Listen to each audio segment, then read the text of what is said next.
ആദ്യം photo എടുത്തിട്ടെടുക്കാം eco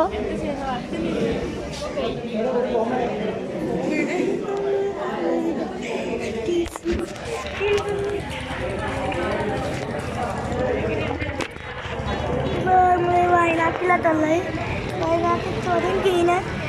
കഴിഞ്ഞിട്ട് ഇന്നലെ ആ ബ്ലോക്ക് ഉണ്ടായിരുന്നു കേട്ടോ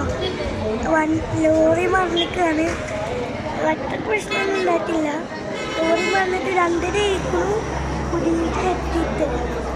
എൻ്റെ കുടിക്കല്ല വേറെ കുടിക്ക് ഇതിപ്പോൾ ഞങ്ങളിപ്പോൾ വയനാട്ടിൽ കുറച്ച് ചുരം കയറിയിട്ട് ഇവിടെ ഞങ്ങൾ നിൽക്കുന്നുണ്ട് ഇവിടെയൊക്കെ റോഡാണ്